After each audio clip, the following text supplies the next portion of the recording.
Alléluia. Bonsoir, mes frères et sœurs. Que le Seigneur Jésus-Christ vous bénisse toutes et tous, notre Dieu, notre Seigneur. Voilà, nous sommes le samedi 10 novembre 2018 et j'espère vraiment de tout mon cœur que vous allez bien. Alléluia. J'ai passé un très bon moment dans la présence de Dieu, dans la louange et j'ose croire que vous aussi. Je parle aux amoureux du Seigneur, bien évidemment, ceux qui aiment danser, ceux qui aiment chanter, ceux qui aiment adorer le Seigneur en esprit et en vérité. En tout cas, moi j'étais connecté ce soir et je bénis le Seigneur pour sa présence, pour sa fidélité. Alléluia, frères et sœurs. Voilà, donc nous allons étudier sur ce thème-là ce soir, donc s'assembler pour devenir pire. Alléluia. Tout à l'heure, j'avais une discussion avec ma femme concernant la chrétienté actuelle et le Seigneur m'a inspiré.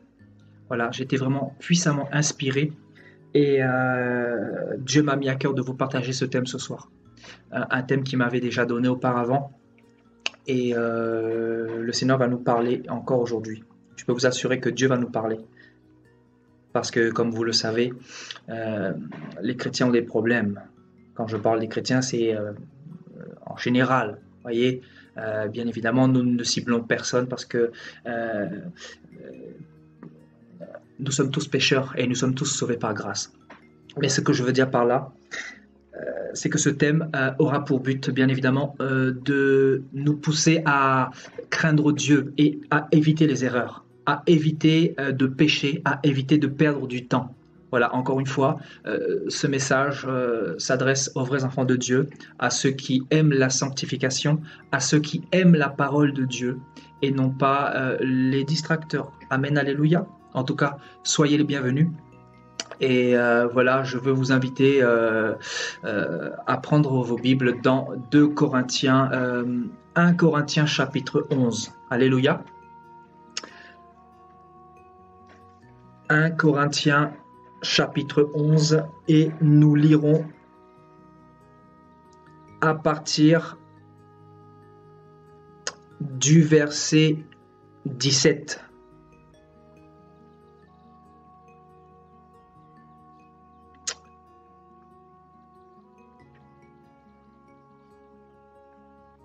Voilà, donc à partir du verset 17 jusqu'au verset 34.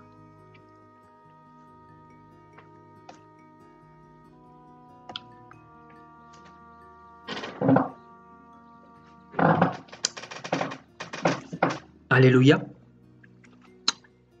En donnant cet avertissement, ce que je ne loue point, c'est que vous vous assemblez non pour devenir meilleur, mais pour devenir pire.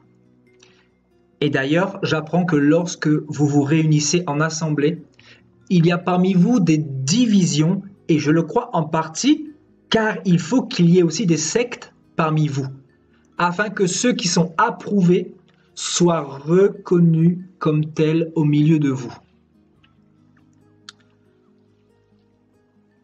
Lorsque donc vous vous réunissez, ce n'est pas pour manger le repas du Seigneur, car quand on se met à table, chacun commence par prendre son propre repas, et l'un a faim tandis que l'autre est ivre.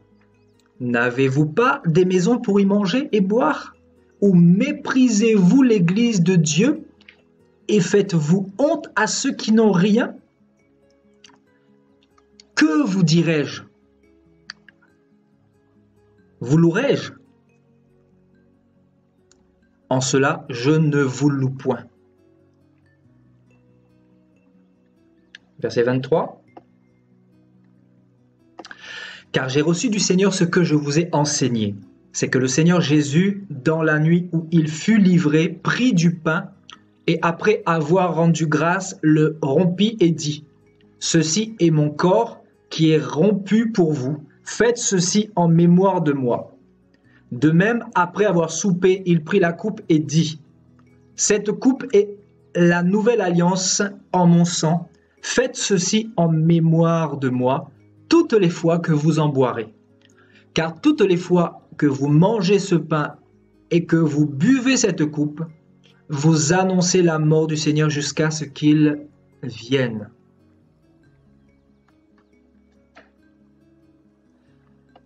Verset 27. C'est pourquoi celui qui mangera le pain ou boira la coupe du Seigneur indignement sera coupable envers le corps et le sang du Seigneur. Que chacun donc s'éprouve soi-même et qu'ainsi il mange du pain et boive de la coupe, car celui qui mange et boit sans discerner le corps du Seigneur mange et boit un jugement contre lui-même. C'est pour cela qu'il y a parmi vous beaucoup d'infirmes et de malades et qu'un grand nombre sont morts. Et si nous nous jugions nous-mêmes, nous ne serions pas jugés. Mais quand nous sommes jugés, nous sommes châtiés par le Seigneur, afin que nous ne soyons pas condamnés avec le monde. Ainsi, mes frères, lorsque vous vous réunissez pour le repas, attendez-vous les uns les autres. Et nous allons nous arrêter ici. Donc, si quelqu'un a faim, qu'il mange chez lui afin que vous ne vous réunissiez pas pour attirer un jugement sur vous. Amen. Et Paul finira par cette phrase-là, je réglerai les autres choses quand je serai arrivé. Donc, Paul nous parle de certains problèmes qu'il devait régler, notamment dans cette église de Corinthe qu'il avait implantée. Donc l'apôtre Paul qui a implanté cette église de Corinthe, qui a voulu bâtir cette église dans la doctrine du Seigneur, dans la doctrine de la sanctification, dans la doctrine de la préparation de l'église pour les noces de l'agneau. Vous voyez, dans cette doctrine du salut qui se fait tous les jours. Donc Paul n'avait qu'un seul objectif, c'était de présenter la véritable parole à l'église de Corinthe, frères et sœurs. Et là, il va dire quelque chose de très important au verset 17. Il va dire, en donnant cet avertissement, ce que je ne loue point, c'est que vous vous assemblez non pour devenir meilleurs, mais pour devenir pire. Et Paul va nous donner deux éléments qui nous montrent quelques facettes ou quelques caractéristiques de l'église de Corinthe. Il dira au verset 18, et d'abord, j'apprends que lorsque vous vous réunissez en assemblée, c'est-à-dire en église, il y a parmi vous des divisions. Donc Paul va nous parler de divisions qu'il y avait dans l'église de Corinthe, dans les rassemblements de Corinthe. Et il dira au verset 19, il faut qu'il y ait aussi des sectes. Donc il nous dit clairement ici que les Corinthiens étaient divisés. Les Corinthiens avaient notamment de la discorde, des divisions, des conflits par rapport à des doctrines différentes les uns envers les autres, par rapport à du désordre, par rapport à toutes sortes de troubles. Et Paul va relever cela. Paul dit clairement ici que en donnant cet avertissement, je crains que vous vous assemblez non pour devenir meilleur, mais pour devenir pire. Donc Paul nous dit que l'église de Corinthe s'assemblait tous les samedis, donc tous les sabbats ou dans d'autres jours de la semaine. Donc l'église de Corinthe s'assemblait non pour devenir meilleur, mais pour devenir pire, frères et sœurs. Donc c'est quand même incroyable. C'est quand même incroyable. Paul nous dit qu'il y a des chrétiens qui s'assemblent non pour devenir meilleurs, mais pour devenir pire. Donc c'est grave. Vous vous imaginez ? Donc il y a des chrétiens qui vont à l'église, mais non pas dans le but de se sanctifier, non pas dans le but de se préparer. Pourquoi ? Parce qu'il n'y a pas cette connaissance du véritable Dieu.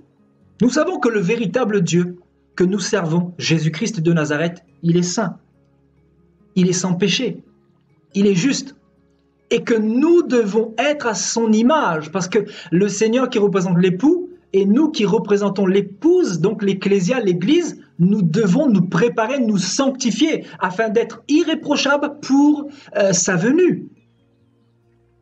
Donc comment se fait-il qu'il y a des chrétiens qui vont s'assembler, qui vont prier ensemble, qui vont chanter le gospel tous les dimanches, qui vont se congratuler tous les dimanches, qui vont s'assembler autour de la parole de Dieu, autour du pasteur tous les dimanches, qui vont s'assembler autour du message du Seigneur tous les dimanches, mais qui, au lieu de devenir meilleurs, vont devenir pires. Comment pouvez-vous comprendre cela, frères et sœurs? Paul nous dit ici que l'église de Corinthe était dans cette situation. Donc le grand apôtre Paul, qui était arrivé avec un message de repentance, avec un message pour mettre l'ordre, avec un message pour reprendre les contradicteurs, pour fermer la bouche aux rebelles, un message pour édifier le peuple de Corinthe. Paul avait reçu une terrible onction, une onction pour bâtir l'église de Corinthe. Et Paul nous dit que malgré le message qu'il a donné aux Corinthiens, malgré la doctrine qu'il a donnée aux Corinthiens, malgré son acharnement à vouloir bâtir des disciples dans l'église de Corinthe, malgré le temps qu'il a mis, malgré l'énergie qu'il a procurée pour cette église-là, il nous dit que cette église s'assemblait pour devenir pire au lieu de devenir meilleure. Donc il y a un problème. Donc il y a un problème. Et Paul ici nous parle de division, premièrement, et de secte. Et quand vous regardez la chrétienté actuelle de 2018, nous nous rendons compte effectivement qu'il y a des divisions, des sectes, des dénominations, que le corps de Christ est découpé en 10 000 morceaux. Donc on se dit, mais où est le message que Paul a prêché? Où est le message que Pierre a prêché? Où est le message que Christ a prêché? Donc on se dit, mais où est l'église du Seigneur? Parce qu'aujourd'hui, nous nous retrouvons effectivement avec des sectes, avec des divisions. Donc l'église s'assemble tous les dimanches, non pas pour devenir meilleur, mais pour devenir pire. Parce qu'aujourd'hui, en 2018, regardez le nombre de divisions que nous retrouvons. Regardez le nombre de conflits, regardez le nombre de chrétiens calomniateurs que nous avons. Regardez le nombre de chrétiens méchants que nous avons. Et depuis un petit moment, j'étais en train de méditer. Et je me disais, mais Seigneur, comment se fait-il que les chrétiens sont plus méchants que les païens? Et je sais que beaucoup d'entre vous allez faire cette constatation avec moi. Vous savez que je dis la vérité, ce n'est pas un mensonge. C'est quelque chose que nous voyons tous les jours. Nous voyons des chrétiens soi-disant, des disciples soi-disant de Jésus-Christ, plus méchants que les païens. Et je parle d'un point de vue global. Je ne cible personne en particulier, je parle d'une manière globale. Depuis que je suis avec le Seigneur, je me suis rendu compte que ceux qui se disent chrétiens sont plus méchants que les païens. Donc, comme les Corinthiens de l'époque il y a 2000 ans, les Corinthiens s'assemblaient pour devenir pires et non pas devenir meilleurs. Donc, ça pose un sacré problème. Parce que qui dit chrétien, qui dit Christ? Qui dit chrétien dit juste. Qui dit chrétien dit sainteté. Qui dit chrétien dit sanctification.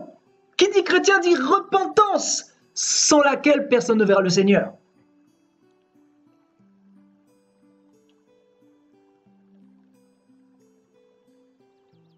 Et regardez aujourd'hui. Regardez aujourd'hui. L'église de 2018 ressemble bel et bien à l'église de Corinthe. L'église de Corinthe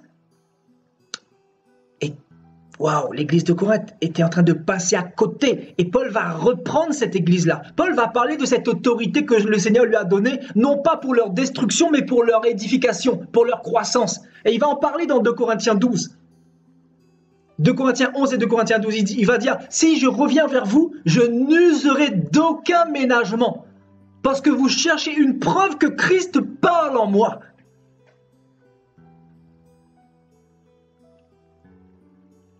Parce que les Corinthes étaient tombés dans le piège de la grâce une fois, la grâce toujours. Donc, les Corinthiens n'étaient plus dans cette perspective de sanctification continuelle. Vous voyez ? Les Corinthiens n'étaient plus dans ce cheminement de sanctification en permanence. Les Corinthiens étaient dans les divisions, dans les sectes. Et les Corinthiens ne se rendaient même plus compte. Et c'est ça qui est grave. Et Paul va se mettre à les reprendre ouvertement, avec autorité, avec la parole. Paul va dire même dans 1 Corinthiens 5, séparez-vous de tous ceux qui se disent chrétiens mais qui sont impurs, qui sont dans l'impudicité, qui sont dans la cigarette, qui sont dans l'homosexualité, qui sont dans l'iniquité. Paul servait le Dieu véritable, le Dieu d'Israël, le Dieu d'Abraham, le Dieu de Jacob. Il servait le Dieu saint. Et il avait conscience que Jésus-Christ était saint à 100% et qu'il fallait bâtir des disciples dans la vérité et non pas bâtir des disciples selon la religion. C'est pour ça que Paul ne cessait pas de crier, d'avertir, de sonner la trompette, de sonner le chauffard pour réveiller le peuple de Corinthe. Pour dire au peuple de Corinthe de ne pas tomber dans le piège du diable, de ne pas tomber dans le piège des divisions, de ne pas tomber dans les pièges des sectes. Parce qu'on reconnaît un arbre à ses fruits. Et les fruits des Corinthes, c'était les fruits du diable. Parce que les fruits du diable, c'est quoi? C'est la division. Ce sont les sectes. Et regardez aujourd'hui en 2018, où se trouve l'église du Seigneur. Vous pouvez donner de la tête, vous, en 2018, dans toute cette confusion? Protestants par-ci, catholiques par-ci, orthodoxes par-ci, témoins de Jéhovah par-ci. On se dit, mais où est Christ? Où est Christ? Où est la parole du Seigneur? Donc, les chrétiens, ceux qui se disent chrétiens, parce qu'il y a deux catégories de chrétiens. Il y a les boucs et les brebis de l'autre côté. Il y a le blé et l'ivraie de l'autre côté. Il y a les disciples de Christ et les religieux. Dans chrétiens, il y a disciples de Christ et religieux. Ceux qui appartiennent au diable et ceux qui appartiennent à Dieu. Donc, il y a des personnes qui s'assemblent. Écoutez bien, le Seigneur est en train de nous parler ce soir. Il y a des personnes qui s'assemblent pour devenir meilleures, c'est-à-dire pour grandir, pour croître, pour aimer davantage, pour se pardonner davantage, pour se taire davantage quand il faut se taire, pour se retirer quand il faut se retirer. Et vous avez des chrétiens qui vont s'assembler tous les dimanches, mais plus ils vont s'assembler, plus ils vont devenir mauvais, plus ils vont devenir méchants, plus ils vont devenir haineux, plus ils vont haïr leur prochain, plus ils vont avoir de la rancune dans leur cœur, plus ils vont commettre l'impudicité, plus ils vont se masturber, plus ils vont idolâtrer le pasteur, plus ils vont être dans la convoitise et dans les passions de la chair. Il y a un problème. C'est quand même incroyable, hein? Et regardez aujourd'hui, au niveau de la chrétienté, qui est-ce qui persécute le plus les chrétiens?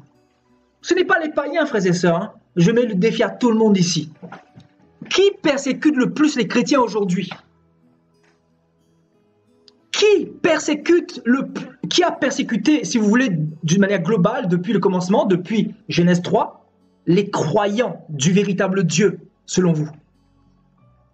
Les religieux. Oh, souvenez-vous de la génération d'Israël. Qui tuait les prophètes? Dans Matthieu 23, le Seigneur dit « J'ai voulu vous rassembler comme une poule rassemble ses poussins, mais vous ne l'avez pas voulu. Je vous ai envoyé des prophètes, mais vous avez tué les prophètes. Vous avez exterminé ceux que je vous avais envoyés. » Et il dira « Voici, votre maison sera laissée déserte. » Pourquoi? Parce qu'ils étaient devenus religieux. Donc, c'était les croyants qui avaient tué les prophètes. C'était des croyants comme vous et moi. Donc, la Bible nous apprend que les Juifs se rassemblaient tous les samedis dans les synagogues pour devenir pires et non pas meilleurs. Et ça, c'est grave. Ça, c'est grave. Et vous avez vu comment le Seigneur va parler à Israël? Israël était devenu tellement hypocrite. Israël était devenu tellement méchant, tellement impie. Et vous aurez l'occasion de vous rendre compte tout à l'heure. Israël était devenu tellement mauvais, tellement idolâtre, tellement insensible, tellement acariate, tellement dévergondé. Israël était devenu tellement et extraordinairement insensible. Et moi-même, quand je lisais les écrits de l'Ancien Testament, à beaucoup de reprises, je me suis posé la question, mais je me suis dit, mais Seigneur, est-ce que cela est-il possible? Est-ce que ça a réellement existé? Je me dis, mais comment des gens peuvent être aussi méchants? Comment peut-on rejeter ce Dieu qui les a aimés, ce Dieu qui les a sortis d'Israël, ce Dieu qui les a pardonnés, ce Dieu qui les a sortis de la boue, ce Dieu qui les a sortis de la servitude, ce Dieu qui les a donné du pain, qui les a bénis, ce Dieu qui a expérimenté sa puissance, ce Dieu qui s'était révélé à eux. Je me demande, mais comment ont-ils fait pour rejeter ce Dieu-là, pour rejeter l'amour de ce Dieu-là? Donc, écoutez bien, frères et sœurs, les Juifs se rassemblaient autour de ce Dieu-là, le Dieu d'Israël, tous les samedis, tous les sabbats, dans la synagogue. Et la Bible nous apprend qu'ils devenaient pires au lieu de devenir meilleurs. Et regardez dans le corps de Christ aujourd'hui. Regardez dans la chrétienté aujourd'hui. Est-ce que vous ne retrouvez pas ce que Israël a vécu? L'Ecclésiaste nous dira qu'il n'y a rien de nouveau sous le soleil, n'est-ce pas?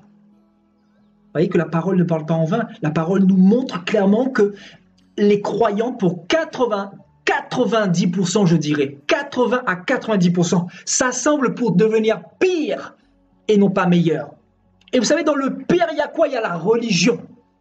Parce que la religion, ce n'est pas l'amour. La religion, c'est tout un système d'habitudes, un système de choses mises en place pour satisfaire la chair. En croyant que Dieu est content parce qu'on se déplace, parce qu'on va à l'église, parce qu'on croit qu'on est sauvé par les œuvres et non pas par la grâce de Dieu. Alors que la Bible dit clairement que personne ne mérite d'être sauvé. Que le salut est immérité, nous ne le méritons pas. Donc ce n'est pas parce que tu vas au temple, que tu vas à l'église, ce n'est pas parce que tu pries plus qu'un autre, ce n'est pas parce que tu jeûnes 15 heures par jour, par semaine, que tu vas plaire plus à Dieu qu'à moi. Vous voyez, donc les religieux vont mettre l'accent sur le sacrifice plutôt que l'obéissance. Sur les œuvres, en négligeant l'amour, en négligeant le caractère ou la caractéristique de ce Dieu qui est la justice. Et donc ils sont devenus pires au lieu de devenir meilleurs. Et aujourd'hui nous retrouvons la même configuration des chrétiens qui sont très religieux, très très religieux. Paul dit, la connaissance enfle. La connaissance enfle. Est-ce que vous comprenez cette parole ou pas, frères et sœurs? La connaissance enfle. C'est-à-dire, la connaissance nous donne des grosses chevilles. Voilà, moi je connais tel ci, je connais ci, je connais ça, je connais le grec, je connais tel verset. Tout le monde connaît des versets, même le diable connaît des versets. Le diable dira dans Luc 4, il est écrit. Même le diable connaît des versets. Et le diable, il est très gonflé à bloc.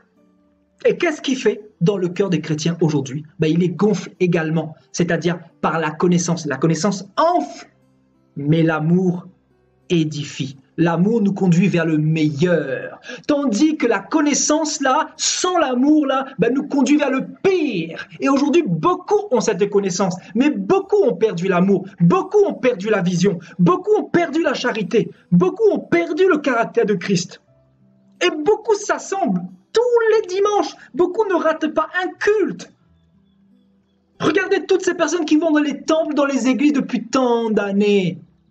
Et regardez le nombre de sacrifices qu'ils font et qu'ils réitèrent au quotidien, qu'ils réitèrent toutes les semaines. Ils dépensent de l'argent pour des bougies, pour des photos, pour des messes, pour l'homme de Dieu, pour l'église, pour le bâtiment, etc. Et en pensant plaire à Dieu, mais Dieu s'est retiré, Dieu n'est pas là parce qu'il n'y a pas l'amour, parce qu'il n'y a pas la vie, parce qu'il n'y a pas l'esprit de Dieu, parce qu'il n'y a pas le caractère de Dieu, parce qu'il n'y a pas le meilleur qui est là, mais il y a le pire. Pensez-vous que Christ est dans les sectes? Pensez-vous que Christ est dans les divisions? Pensez-vous que Christ est dans ces choses-là, dans tous ces bâtiments que vous trouvez aujourd'hui, frères et sœurs? Donc je crois que ce message doit nous interpeller. Parce qu'effectivement, beaucoup s'assemblent pour devenir pire. Et je me dis, mais il y a quelque chose que je n'ai jamais compris. Parce qu'on ne peut pas comprendre l'ivraie. On ne peut pas comprendre l'ivraie. Vous voulez comprendre l'ivraie, vous allez devenir fou. Parce que si vous êtes le blé, vous ne pouvez pas comprendre l'ivraie. Abel, s'il cherchait à comprendre Caïn, il allait devenir fou.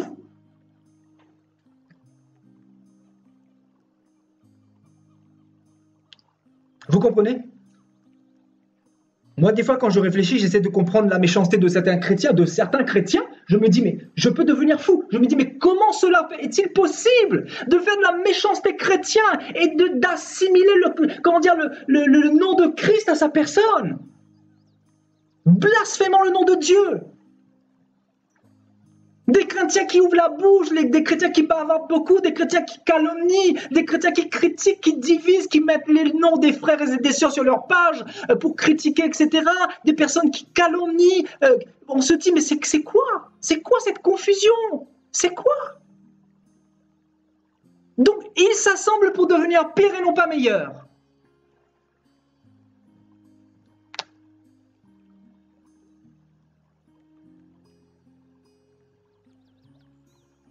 L'église qui va partir, frères et sœurs, je vous assure, il va y avoir beaucoup de surprises. C'est pour ça que moi je me suis dit, je me retire, je vous assure. Je fuis de plus en plus. De plus en plus dans le désert.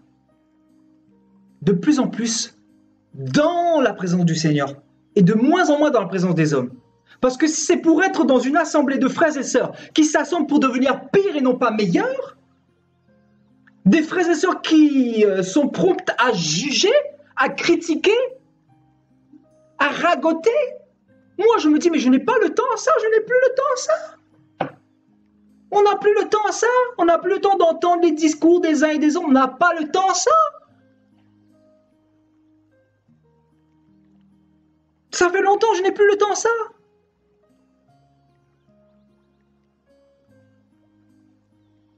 Parce que quand je m'assemble dans la présence du Seigneur, c'est pour devenir meilleur. Et c'est quoi devenir meilleur? C'est se sanctifier en permanence. Celui qui se sanctifie encore, dit le Seigneur dans le livre de l'Apocalypse. Et que celui qui se souille davantage. Donc je disais que Abel ne peut pas réussir à comprendre Caïn, c'est pas possible, il va devenir fou.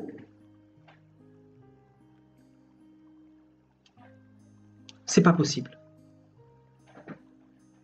Et aujourd'hui, il y a tellement de Caïn spirituels, il y a tellement de fils du diable. Il y en a tellement.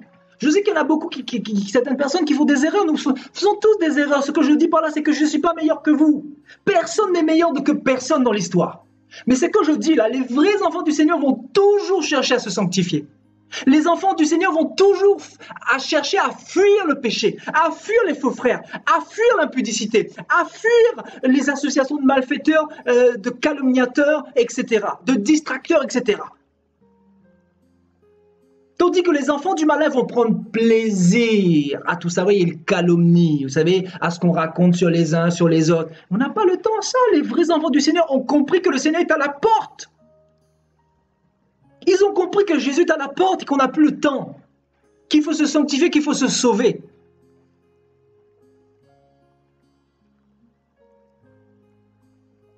Vous savez, ce message-là, si beaucoup pouvaient comprendre ce message, beaucoup s'assemblent pour devenir pire. Je me dis, mais comment se fait-il que toutes ces personnes-là voilà, qui étaient sur cette page, qui venaient, je ne sais pas pourquoi elles venaient, ces personnes-là, je vous dis, hein.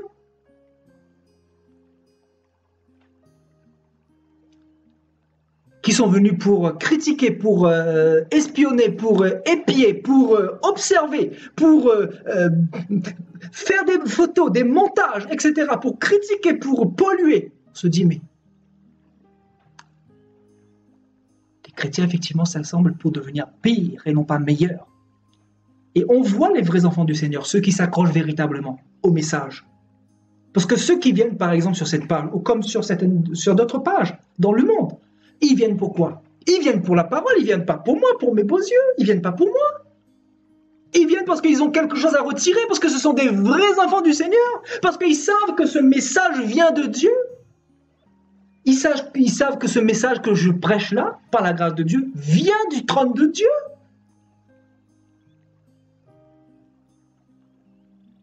Donc, que me semble-t-il si il y a 100 000 personnes ou 10 personnes qui me suivent? Ça, c'est pas mon problème. Je vous ai dit, il y en a beaucoup qui s'assemblent pour devenir pire que devenir meilleur. Donc, je préfère avoir un noyau de qualité, des vrais enfants de Dieu.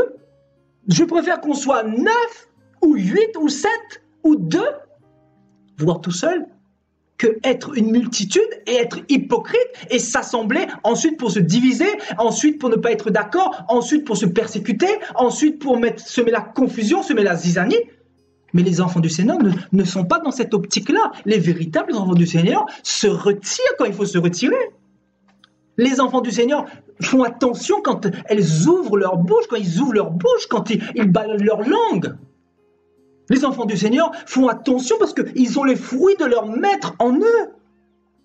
Ils ont le caractère de leur maître en eux. Mais tandis que ceux qui s'assemblent pour devenir pires, ils ont également le caractère de leur maître, le diable, en eux. C'est-à-dire, ils sont contents, ils applaudissent, ils aiment faire des vidéos, ils aiment critiquer, ils aiment faire des montages, ils aiment jeter la pierre, alors que le Seigneur a dit, regarde premièrement la poutre qui se trouve dans ton œil, mon ami. Premièrement, regarde la poutre qui se trouve dans ton œil et retire. Ensuite, on pourra parler de la paille. Ensuite, on pourra parler de la paille, parce que chacun devra rendre compte pour soi-même.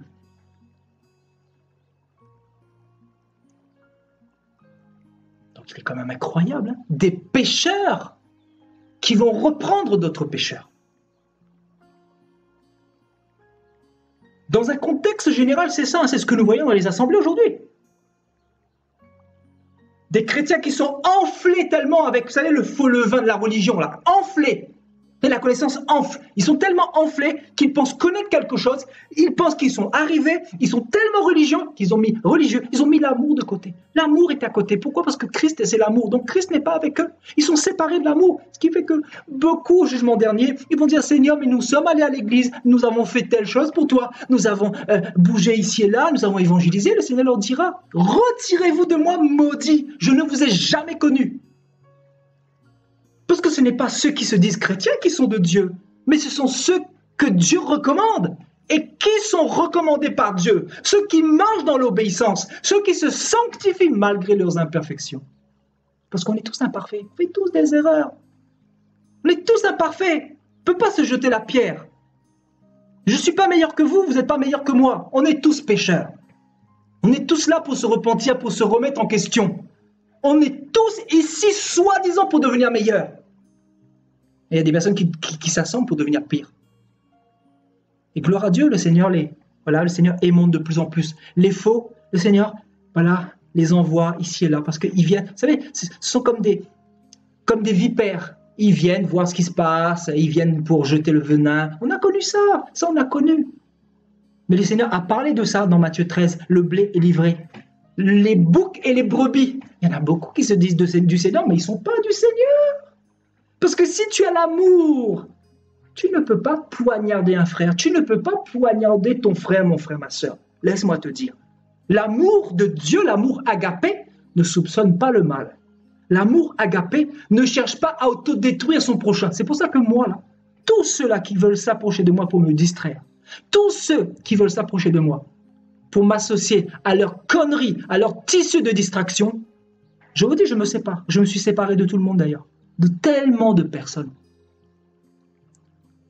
Non pas parce que je ne les aime pas, non pas parce que je suis meilleur qu'eux, mais parce que je veux préparer, je veux me sanctifier en permanence, je veux me perfectionner. Voilà l'unique but. Et comment faire comprendre à des chrétiens ça? Il y en a qui ne comprennent pas.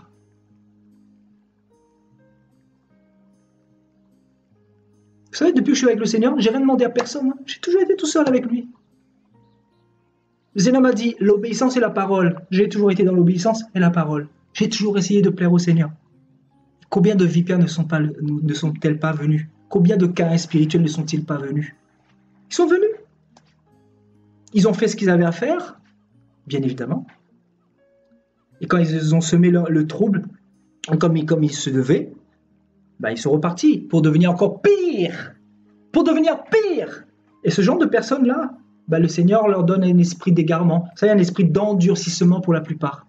Et quand les cœurs deviennent endurcis, ça devient de plus en plus insensible. Et l'insensibilité conduit à quoi? À la religiosité. La religiosité.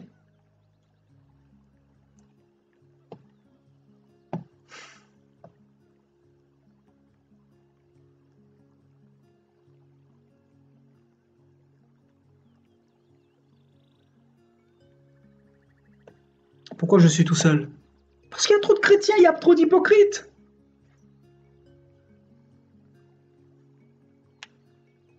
Nous sommes censés, nous les véritables enfants du Seigneur, nous aimer, nous édifier, nous prier pour les uns les autres.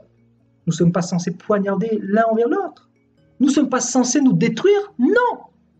Les chrétiens, les Corinthiens étaient tombés dans ce piège-là. Mais nous, chrétiens, est-ce que nous voulons faire comme les Corinthiens?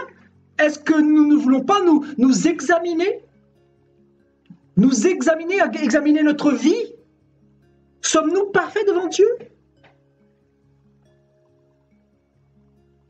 Il y aura beaucoup de surprises. Écoutez-moi bien. Hein.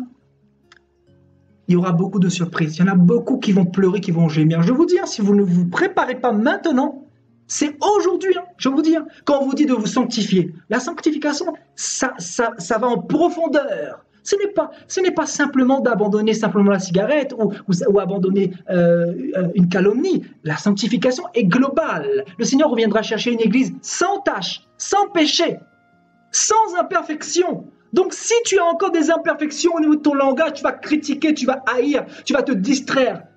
Tu vas regarder chez le voisin au lieu de regarder chez toi. Laisse-moi te dire, si le Seigneur revient, tu vas pleurer.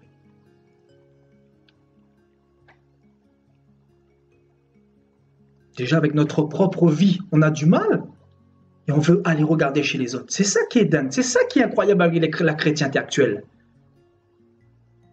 Est-ce que vous me voyez les regarder chez les autres? Effectivement, quand il faut dénoncer le diable, effectivement, le Seigneur dit, ne prenez pas part aux œuvres des ténèbres, mais condamnez-les. Quand je vois un monsieur qui met 33 € sur des BD pour des enfants, ou 25 €, ou un monsieur qui fait signer des autographes pour vendre des livres, ça c'est de la sorcellerie. Dieu m'a appelé pour dénoncer ces doctrines de démons. Dieu m'a appelé pour exposer toutes ces œuvres du diable pour arracher les âmes de l'enfer. C'est notre rôle de le faire. Oui, dans ce cas-là, je vais regarder chez les autres pour édifier quelqu'un, pour que quelqu'un sorte de Babylone et soit arraché de Babylone et puisse être sauvé. Il faut les arracher du feu aujourd'hui. Parce que beaucoup sont déjà condamnés, beaucoup de pasteurs qui sont déjà dans la folie, dans l'ivresse spirituelle. Il n'y a plus rien à faire pour eux. Tu ne peux plus les reprendre, ils sont tellement orgueilleux. Vous savez, pour arrêter tout un système, toute une machination commerciale, je dirais, parce que ce sont des temples de commerce, des commerces. Vous savez, des messieurs qui signent des autographes, frères et sœurs, j'ai regardé ça sur la page notamment d'ICC, là, cette église, ces églises de sorcellerie. Ouais, là, il est en train de signer des autographes. Des autographes, pourquoi? Parce qu'il a écrit un livre, et le livre, il le vend quoi? 10 € au lieu de 15 € jusqu'au 3 novembre. C'était la dernière fois, ça, il y a une semaine environ. Donc, 10 € au lieu de 15 €. Et il y a des personnes des États-Unis, des personnes de l'Afrique, des personnes de la Belgique qui demandent, voilà, comment peut-on commander ce livre-là, etc. Mais les chrétiens sont devenus fous. Donc, ils s'assomment, mais pour devenir pire, parce qu'ils Quelqu'un qui devient meilleur, c'est quelqu'un qui comprend ce qui est écrit dans la parole de Dieu. C'est quelqu'un qui comprend que nous avons reçu gratuitement, il faut donner gratuitement. Le Seigneur dira dans Ésaïe 55, « Venez à moi, mangez et buvez gratuitement. » Il n'a pas dit « Venez et payez pour recevoir la connaissance », mais c'est de la sorcellerie aujourd'hui. C'est le mélange. Les chrétiens s'assemblent pour devenir pires. Et nous, quand on voit ça, on n'arrive pas à comprendre, c'est ce que je vous disais. Abel ne va jamais comprendre Caïn. Il ne va jamais comprendre. Regardez notre Seigneur Jésus-Christ. Vous avez vu la méchanceté qu'on a manifestée à son égard? Cette méchanceté, cette cruauté? Comment peut-on être aussi mauvais, aussi méchant que ça? Le Seigneur va dire, dans Matthieu 24, Matthieu 23, comment échapperez-vous au châtiment de la géhenne? Comment échapperez-vous à l'enfer? Race perverse, race incrédule. Il parlait à qui? Aux religieux, aux Caïns spirituels. Comment échapperez-vous au châtiment de la géhenne? Parce que le Seigneur montre par là que c'est une évidence. C'est une évidence parce qu'ils s'assemblaient au nom de Dieu. Voilà, ils mettent le nom de Dieu au milieu, dans la synagogue, et ils lisent la Torah tous les samedis, tous les sabbats. Voilà, donc là, ils sont dans Ésaïe, voilà, Ésaïe 48. Écoutez ceci, maison de Jacob, vous qui portez le nom d'Israël et qui êtes sortis des eaux de Juda. Ils lisaient cette Torah-là. Mais pour devenir pire, frères et sœurs.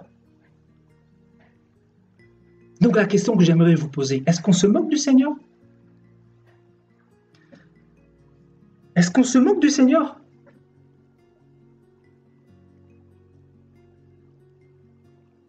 Israël s'est moqué du Seigneur. Vous avez vu qu'est-ce qui leur est arrivé?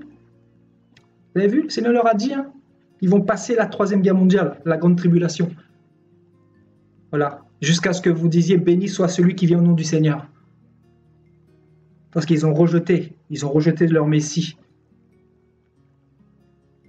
C'est pour ça que Dieu va les purifier avant de les sauver. Et il y aura 1 tiers simplement qui sera sauvé. 2 tiers seront exterminés, nous dit le livre de Zacharie. Pourquoi? Parce qu'ils se sont assemblés au nom de l'Éternel. Au nom de l'Éternel. Beaucoup de prophètes ont parlé même au nom de l'Éternel. Ils s'assemblaient pour devenir pire et non pas meilleur. Est-ce que c'est ce que nous voyons aujourd'hui? C'est ce que nous voyons aujourd'hui.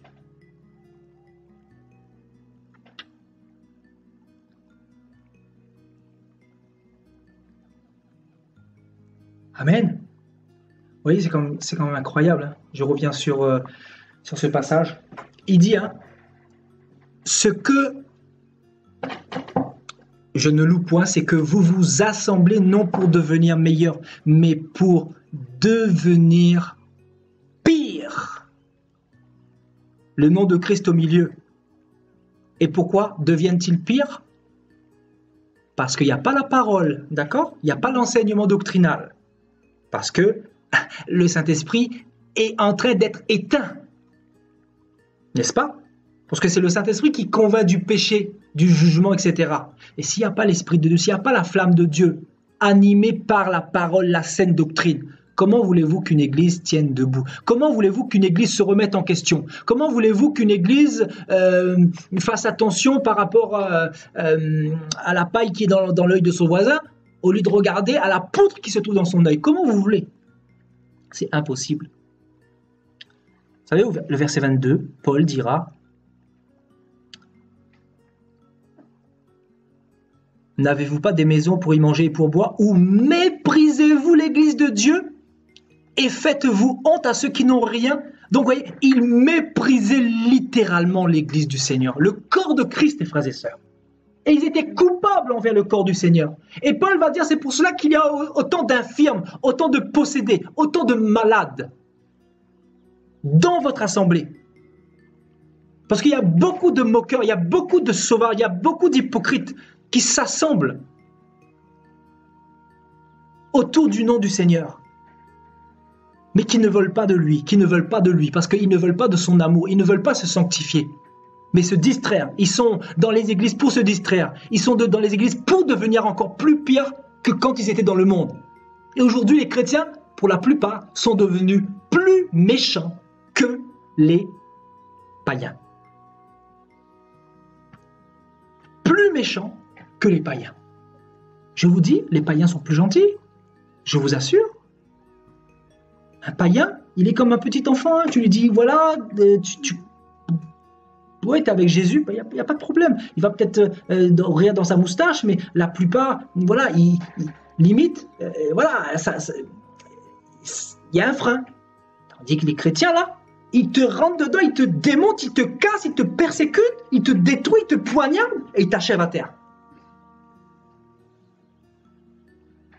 Je vous assure. Moi, je ne peux pas comprendre ça. En fait, moi, je ne comprends pas. C'est pour ça que je vous dis que Abel ne peut pas comprendre Caïn. Moi, je n'arrive pas à le comprendre. Parce que moi, je ne peux pas faire cela.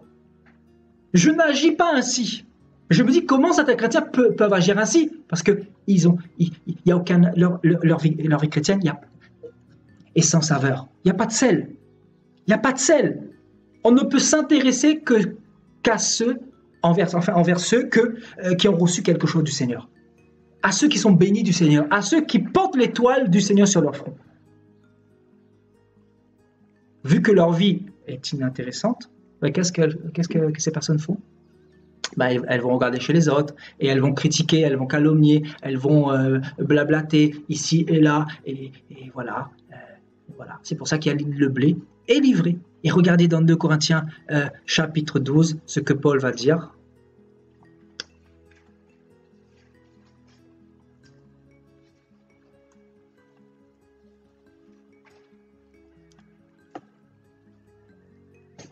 Je vous dis, c'est chaud, hein. Regardez ce passage-là, c'est vraiment chaud. Hein.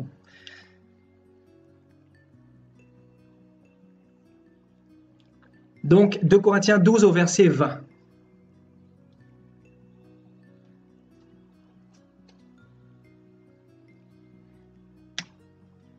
Car je crains de ne pas vous trouver à mon arrivée tel que je voudrais, et d'être moi-même trouvé par vous tel que vous ne voudriez pas. Je crains de trouver des querelles, parce que toutes ces choses-là étaient dans l'église de Corinthe. Parce que Paul fait référence au passé. Vous savez, donc notamment dans 1 Corinthiens 11, il a parlé de ces choses-là déjà, vous voyez? Et Paul envoie une lettre et il dit « Je crains de ne pas vous trouver comme je voudrais. » C'est-à-dire dans la sanctification, dans l'ordre, dans le meilleur littéralement. Je crains de vous trouver rassemblés en étant devenu pire au lieu du meilleur. Il dit, je crains de trouver des querelles, de la jalousie, des animosités. Waouh! Des cabales, des médisances, des calomnies, de l'orgueil, des troubles. Waouh! Paul nous parle effectivement de tous ces péchés que nous retrouvons aujourd'hui dans la chrétienté de la fin des temps. Vous voyez, les querelles. Regardez les chrétiens comment ils se bagarrent aujourd'hui. Hein. Je vous assure, regardez. À coups de versets, oui, mais c'est ci, oui, mais c'est ça. Mais ils ne combattent pas à coups d'amour, mais à coups de versets. Vous voyez? Ils sont enflés au lieu de se préparer, au lieu de se sanctifier, au lieu d'aller rechercher le Seigneur dans la prière, dans la sanctification, dans la méditation quotidienne de la parole de Dieu. Ils sont en train de se distraire. Ils sont en train de parler. Et celui qui parle ne manque pas de se quereller. Et vous voyez, on nous parle de la jalousie. Combien de chrétiens ne sont-ils pas jaloux parce que beaucoup n'ont pas d'onction, beaucoup n'ont aucune onction, beaucoup quand ils parlent, les démons ne s'agitent pas. Donc forcément, il faut qu'ils aillent s'agiter un peu chez leurs voisins. Vous voyez, la jalousie aujourd'hui, il y en a beaucoup. Et nous savons que la jalousie est une grande caractéristique des pharisiens, hein, n'est-ce pas? Des religieux. Et Paul nous parle des animosités. Vous voyez, vous savez, l'atmosphère qui est lourde, vous voyez, les animosités, les conflits, les guéguerres, etc. Vous voyez, donc les médisances, vous voyez. Les rivalités, donc les cabales ou les rivalités, vous voyez? Des rivalités, des compétitivités. Et vous retrouvez énormément ça dans les églises. Voyez, des personnes qui se voient au-dessus de leur prochain, alors que la Bible dit que nous devons nous regarder comme étant inférieurs à son prochain. Parce que celui qui voudra être grand devant le Seigneur sera le dernier, et le dernier sera le premier. Vous voyez? Donc en fait, il n'y a plus le Seigneur. On comprend qu'il n'y a plus l'amour, il n'y a plus la notion de l'amour. L'amour, frères et sœurs. Vous voyez, la médisance, les calomnies, vous voyez, ça revient. Donc les calomnies, l'orgueil, vous voyez, l'orgueil, les troubles, vous voyez. Donc voilà tous les péchés dans lesquels étaient les Corinthiens. Donc les Corinthiens, je le répète, s'assemblaient régulièrement pour partager la parole, pour prêcher, pour chanter le Seigneur, pour louer Dieu, pour donner des actions de grâce. Bien évidemment, qu'ils n'étaient pas sincères, parce que s'ils étaient sincèrement sincères dans leur rassemblement, ils se seraient remis en question par rapport aux querelles, par rapport à la jalousie, les animosités, les médisances, les rivalités, les calomnies, l'orgueil, les troubles. Non mais frères et sœurs, vous êtes chrétiens et vous êtes encore dans les querelles, les jalousies, les animosités, les médisances, les calomnies, l'orgueil et les troubles. Et vous trouvez ça normal? Les animosités, c'est quoi? Paul dit: ne participez pas aux généalogies sans fin qui produisent des troubles, plutôt qu'ils ne font avancer l'œuvre de Dieu.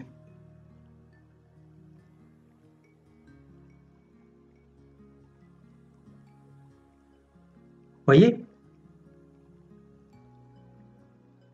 C'est pour ça que les enfants de Dieu ont compris cela. Ils n'ont pas envie qu'il y ait une atmosphère d'animosité, de querelle, parce qu'ils veulent se sanctifier en fait. Donc quand ils se retiennent, il faut les laisser tranquilles. Parce qu'ils sont en train d'essayer de chercher de se sauver. Parce qu'ils sont tellement imparfaits, donc ils n'ont pas le temps de se focaliser sur les autres.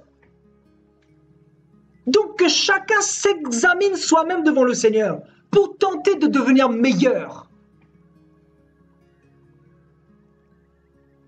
Pour tenter de devenir meilleur et non pas pire. Parce que le plus grand piège, c'est de devenir religieux, c'est de devenir orgueilleux.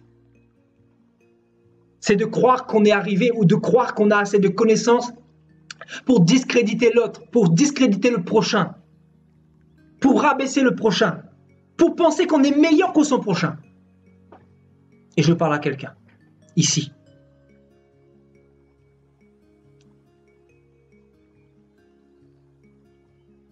Je crains qu'à mon arrivée, mon Dieu ne m'humilie de nouveau à votre sujet et que je n'ai à pleurer sur beaucoup de ceux qui ont péché précédemment et qui ne se sont pas repentis de l'impureté, de l'impudicité et des dissolutions auxquelles ils se sont livrés. Voilà une église de Corinthe qui était cassée, qui était dans des troubles. Paul pleurait pour cette église-là. Paul pleurait pour cette église-là, comme nous pleurons aujourd'hui quand nous voyons les âmes qui ne veulent pas de ce message-là. Mais les âmes veulent quoi? Vu que beaucoup sont charnels, ils veulent les miracles, ils veulent, distraction, tout ça. Mais la parole, aujourd'hui, il n'y a plus. Il n'y a plus la véritable parole. Il n'y a quasiment plus. Elle a disparu. Et ça s'assemble, ça ne comprend pas la parole, ça critique. Il y a des troubles, des querelles. Moi, je ne mange pas. Je vous dis clairement, je ne mange pas de cette sauce impudique. Et quand je dis je reste seul, je suis bien comme je suis avec le Seigneur. Ne venez pas chercher où je suis. Est-ce que je vais vous chercher, moi? Mais comment faut-il parler aux chrétiens? Je parle ouvertement pour certaines personnes qui ne me cherchez pas. Je suis en train de chercher le Seigneur, je suis avec le Seigneur. Je ne suis pas perdu. Que chacun se prépare. Amen. Voyez le fardeau de Paul. Le fardeau de Paul qui était terrible. Terrible, terrible, terrible. Pour l'église de Corinthe. Pourquoi? Parce que les Corinthiens s'assemblaient. Et plus les Corinthiens s'assemblaient, plus les Corinthiens devenaient pires. C'est incroyable, non? N'est-ce pas? C'est incroyable. En fait, qu'est-ce que le Seigneur veut nous montrer par là?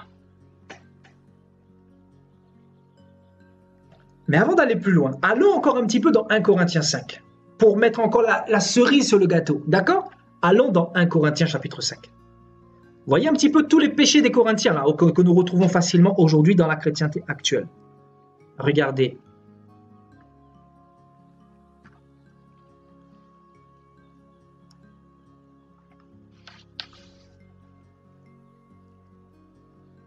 Donc, 1 Corinthiens chapitre 5. Vous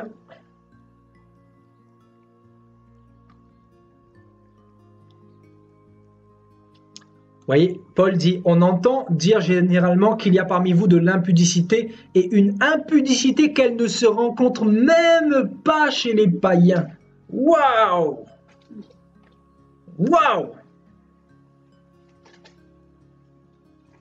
Ouais, mais c'est grave. On entend dire généralement qu'il y a parmi vous de l'impudicité, des cochonneries telles qu'elles ne se rencontrent même pas chez les païens. Paul est en train de dire clairement que l'église de Corinthe était devenue pire que les païens. Vous savez pourquoi? Parce que les païens, eux, sont sans loi, sont sans connaissance véritable de la parole. Nous sommes d'accord? Ils n'ont pas la parole de Dieu, donc ils ne peuvent pas se remettre en question. Ils n'ont pas le Saint-Esprit, donc ils ne peuvent pas être convaincus véritablement du péché, même s'ils se savent pécheurs. Mais nous, les chrétiens qui avons le Saint-Esprit, qui avons la parole, qui avons les ministères, on s'assemble pour être encore plus dans l'impudicité, pour dépasser les païens. Au point que l'un de vous a la femme de son père. Donc, il y a le fils de son père qui a couché carrément avec sa mère. L'inceste.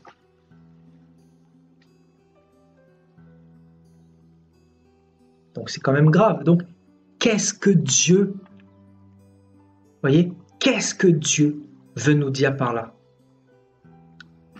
Le Seigneur veut nous dire que Satan a disposé toute son armée là, au niveau des églises, au niveau des assemblées. Comme je le dis souvent, Satan n'a plus besoin d'attaquer les gens du monde, parce qu'il appartient déjà. Vous voyez? Les gens du monde appartiennent déjà à Satan. Donc, il va embarquer tout le monde avec lui. Qu'est-ce qu'il va faire? Les chrétiens, ceux qui ont été éclairés, qu'est-ce qu'il va faire? Il va venir dans les assemblées, il va commencer, il va envoyer des sorciers, il va lancer des flèches dans les cœurs des impies, de ses enfants, de ses Caïns, de ses enfants Caïns, pour persécuter les Abel, pour semer du trouble, pour semer la confusion. Et c'est là que le Seigneur va dire, mon peuple, sortez du milieu d'elle. Comme moi, le Seigneur, il y a des années de ça, le Seigneur m'a dit, sors de cette assemblée-là, parce que cette assemblée-là veut plutôt te dépouiller, veut plutôt te prêcher la dîme que te prêcher la sanctification. Cette église-là veut plutôt te prêcher ces maudites enveloppes prophétiques-là que la sanctification, que le retour de Jésus-Christ. Donc, effectivement, on sort. On sort. Et c'est ce que Paul dit ici. Et vous êtes enflés d'orgueil et vous n'avez pas été plutôt dans l'affliction, afin que celui qui a commis cet acte fût ôté, fût retiré du milieu de vous.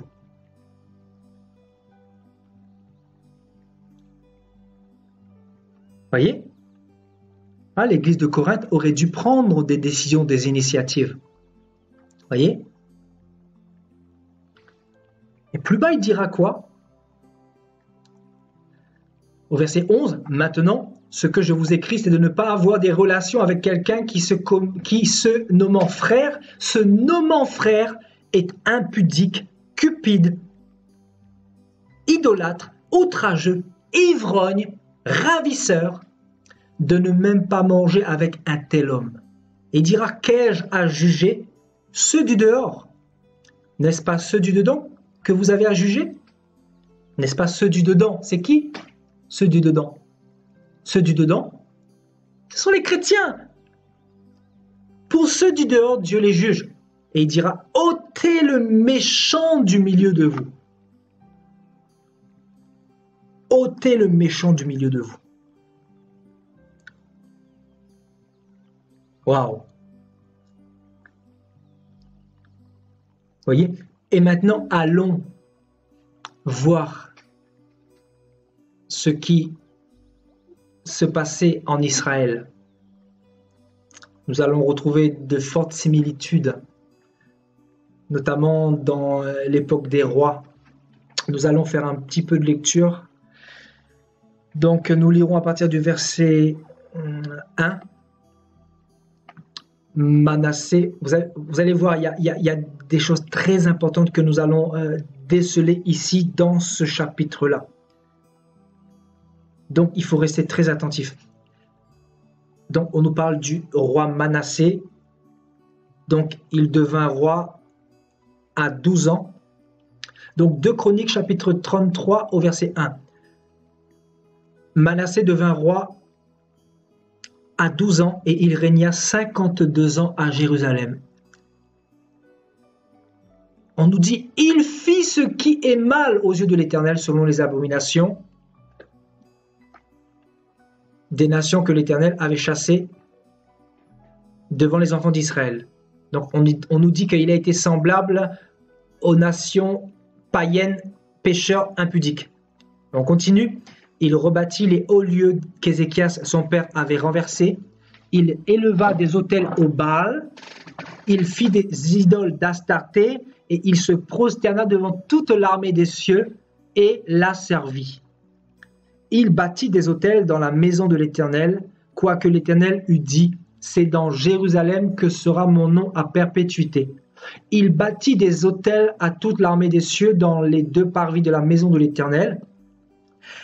Il fit passer ses fils par le feu dans la vallée des fils de Immon. Vous imaginez? Il brûlait ses enfants en l'honneur de Moloch, un démon. Et Manassé était un roi du Seigneur. Manassé préfigure les pasteurs, les prophètes d'aujourd'hui. Donc, sacrifice humain. Et il se disait de Dieu. Il tuait ses enfants. Il brûlait ses enfants pour avoir quoi? Plus de pouvoir, plus de renommée, plus d'argent, plus de notoriété. Il observait les nuages et les serpents pour en tirer des pronostics. Vous voyez, l'astrologie, la voyance, la médiumnité, il consultait les morts. Il s'adonnait à la magie, à la sorcellerie. Et regardez les pasteurs aujourd'hui, beaucoup de pasteurs sorciers, beaucoup de pasteurs qui vont consulter des marabouts pour avoir le pouvoir, pour avoir l'argent, etc. Pour lui prédire l'avenir, donc les esprits, les morts, c'est-à-dire les démons. Il établit des gens qui évoquaient les esprits et qui prédisaient l'avenir. Donc vous voyez la magie, la sorcellerie. Et Manassé se disait de Dieu. Manassé se disait de Dieu. Donc il s'assemblait pour devenir pire, mais non pas meilleur. Pourtant, c'était Dieu qui l'avait établi. Comment pouvez-vous comprendre ça? Il y a effectivement 2 postérités, la postérité de Caïn et de Abel. Voyez, on continue. Il plaça l'image taillée de l'idole qu'il avait faite dans la maison de Dieu. Dans la maison de Dieu,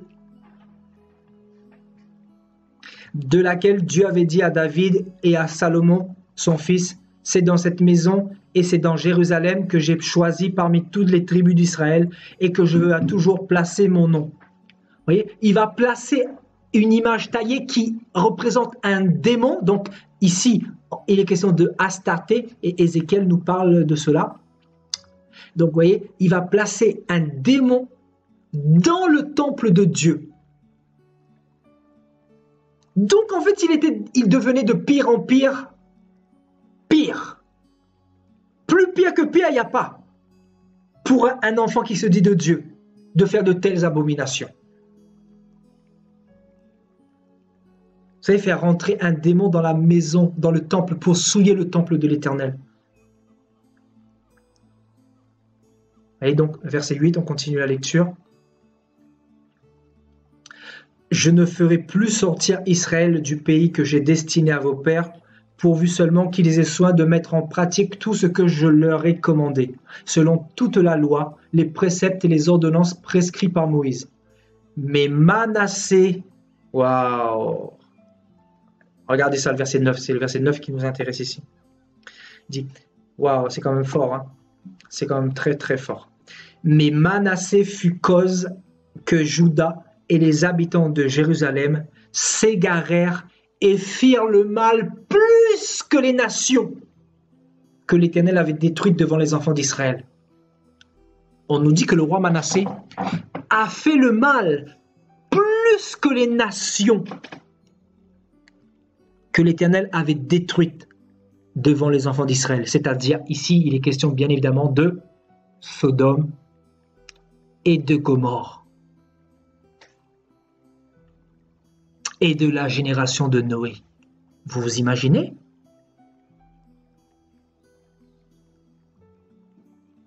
Donc, en fait, on comprend par là qu'il y a des personnes, plus ils s'approchent de Dieu, plus ils deviennent mauvais. Comment pouvez-vous comprendre ça? Il n'y a rien à comprendre. Hein. Il y a des personnes qui ne sont pas de Dieu. Il y a deux postérités. Un cœur mauvais ne peut pas devenir bon. Un cœur qui est né pour la perdition ne peut pas devenir bon. Par contre, un cœur qui est mauvais, le Seigneur peut le changer, peut le transformer, s'il s'humilie. Si c'est véritablement un enfant de Dieu, il va finir par se repentir. Mais il y a des personnes, la Bible nous dit qu'ils naissent pour être prises et détruites. Ils naissent pour aller en enfer, parce que leurs cœurs ne vont jamais changer.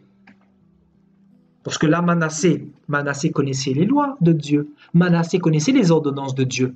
Manassé avait connaissance des miracles que ce Dieu avait fait. Manassé avait connaissance de ce que le Seigneur avait fait pour son peuple, notamment la sortie d'Égypte, de l'esclavagisme, de la servitude. Et pourtant, il va devenir pire que les nations tout autour. Donc, Dieu doit nous interpeller ici. Parce que la séparation sera faite de plus en plus. Et l'Éternel parla à Manassé et à son peuple, et ils n'y firent point attention. Voyez, Dieu les a avertis, hein. Dieu les a avertis, mais ils n'ont pas fait attention aux avertissements du Seigneur. Alors l'Éternel fit venir contre eux les chefs de l'armée du roi d'Assyrie, qui saisirent Manassé et le mirent dans les fers. Ils le lièrent avec des chaînes d'airain et le menèrent à Babylone. Lorsqu'il fut dans la détresse, il implora l'Éternel son Dieu et il s'humilia profondément devant Dieu, le Dieu de ses pères. Il lui adressa des prières et l'Éternel, se laissant fléchir, exauça ses prières et le ramena à Jérusalem dans son royaume. Et Manassé reconnut que l'Éternel est Dieu.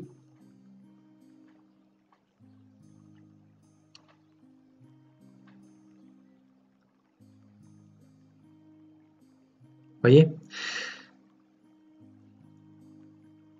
Donc, c'est quand même incroyable.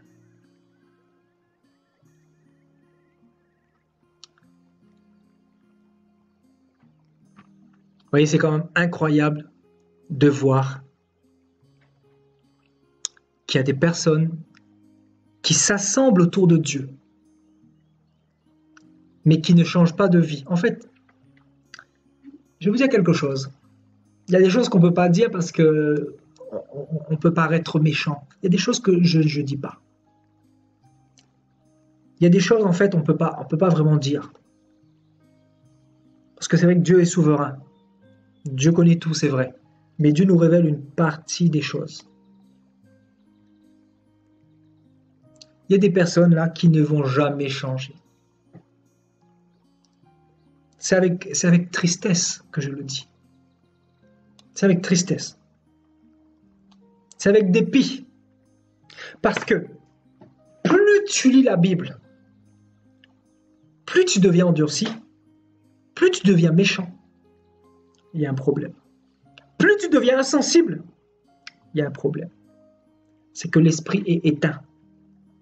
Quelqu'un qui se dit chrétien, qui est dans le péché, je le dis et je le répète, c'est pas pour condamner. L'esprit est éteint. Si tu veux que la flamme se rallume, repens-toi premièrement.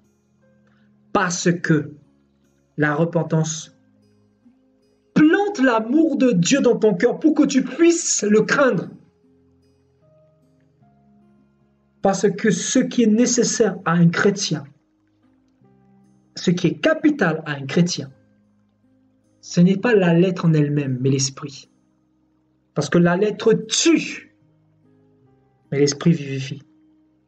C'est-à-dire la lettre, on peut la lire, mais ce n'est pas celui qui lit qui est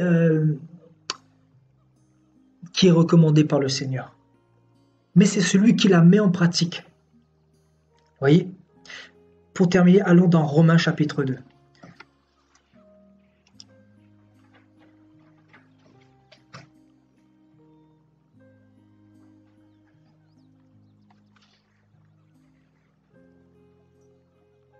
Romains chapitre 2.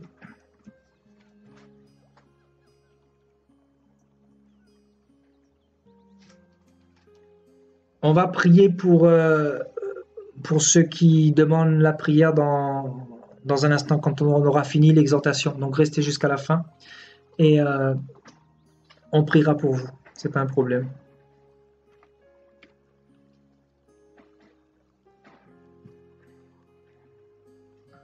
Donc, Romains chapitre 2.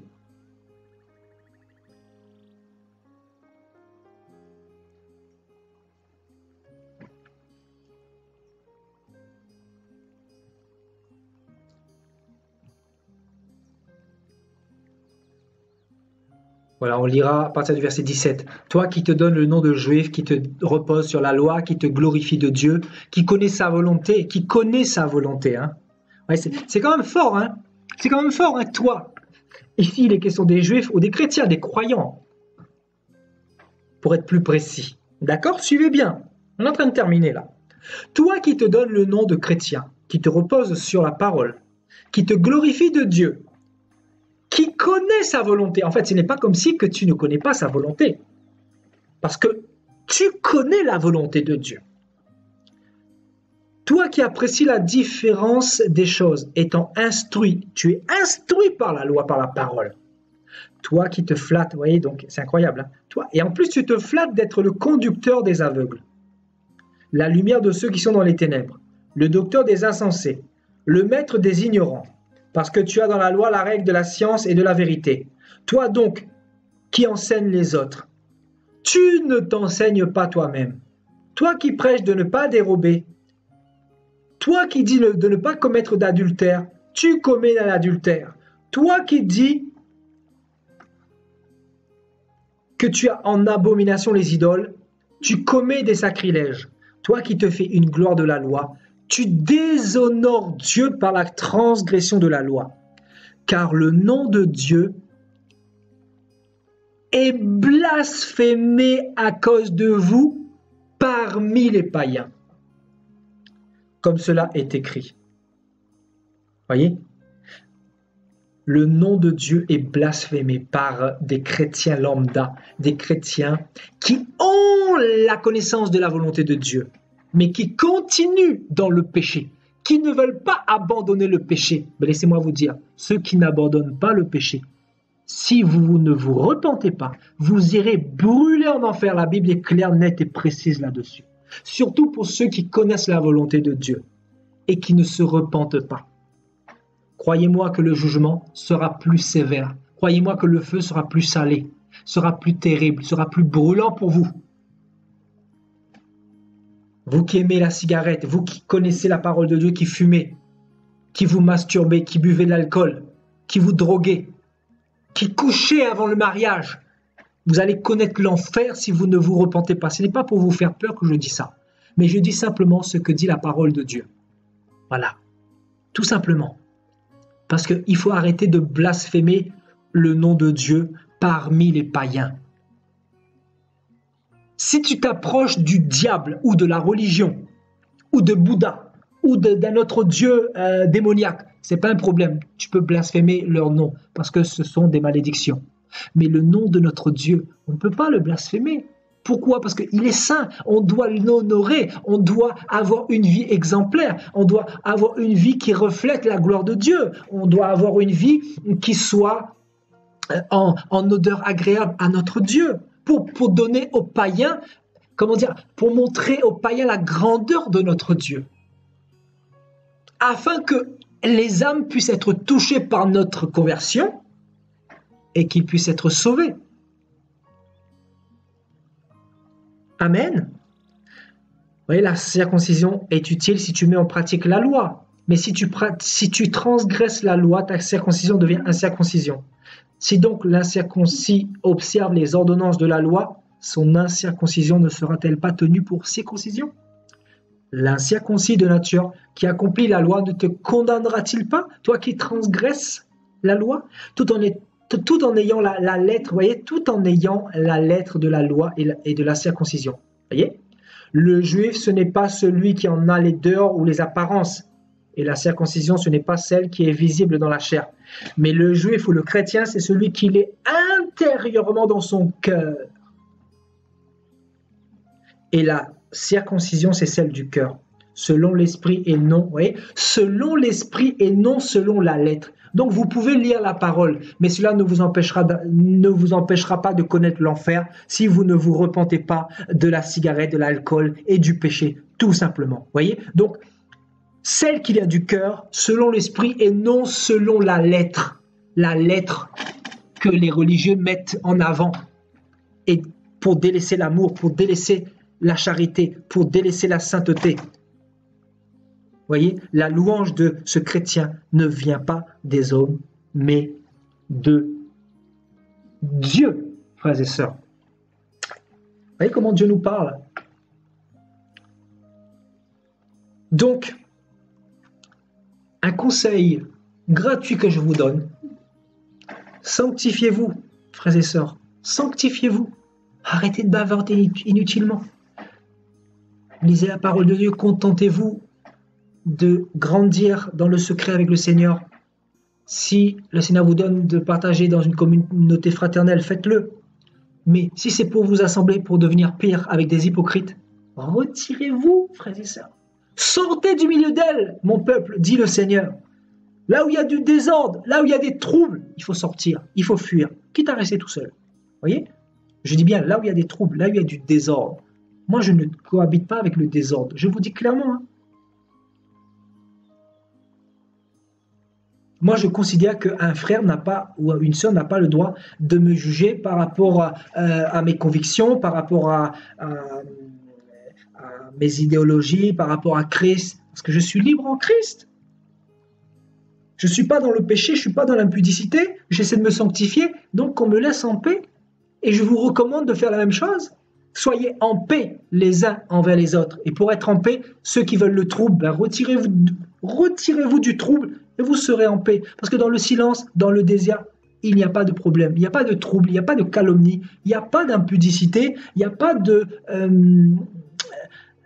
rivalité, il n'y a pas de discorde, etc. Et vous vous porterez au mieux, frères et sœurs. Vous pourrez vous sanctifier, entendre la voix du Seigneur, être en paix, avoir confiance en Dieu. Amen. C'est très très important, très capital.